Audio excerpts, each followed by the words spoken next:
In 2013, archaeologists opened sealed pits on Egypt's Red Sea coast and found the oldest written papyri on Earth.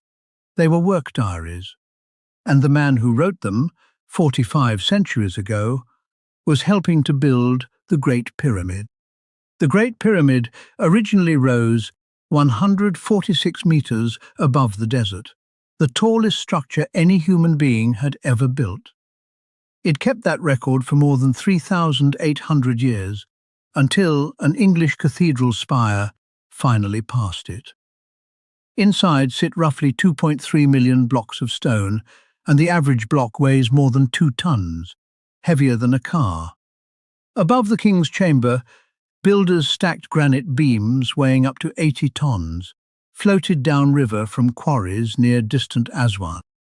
Every block was cut and placed using copper chisels, wooden sledges and rope, most likely within a single king's reign. For centuries, the popular story said armies of slaves built it under the whip. The ground at Giza tells a different story.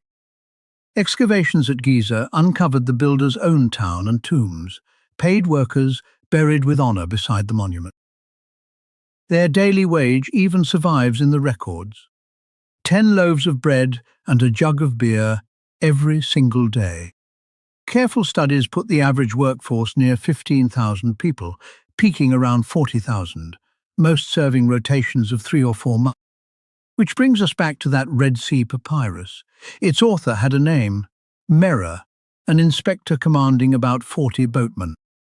His logbook records year 26 of King Khufu's reign, boat trips hauling white casing limestone from the Tura quarries to Giza.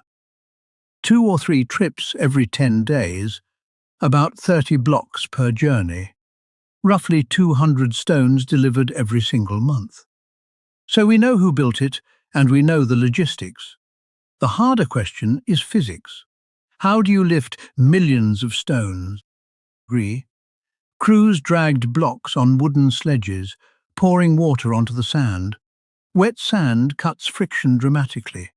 But Giza sits on a desert plateau, today kilometers from the Nile. In 2024, scientists finally found the missing piece.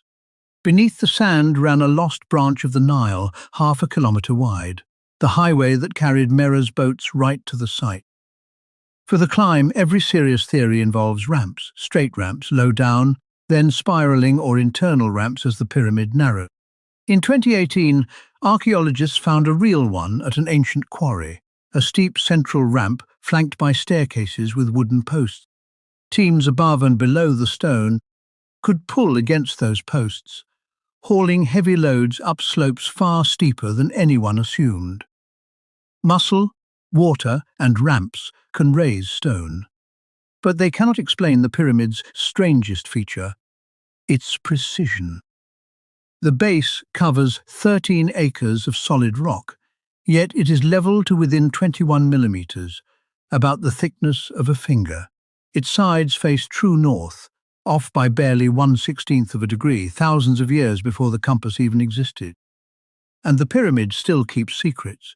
Physicists have been scanning it with muons, cosmic particles that pass through solid stone. In 2023, those scans confirmed a hidden corridor behind the north face, 9 meters long, sealed for 4.5 millennia. No one has entered it. It might relieve stress on the structure, or it might point to a chamber still unfound. So how was the Great Pyramid built? By named, paid, organized people, with boats, ramps, sledges, water, and staggering project management. The real mystery was never aliens or lost magic. It is that ordinary human beings did this, and wrote down their shifts. Merah's diary closed a case 45 centuries old.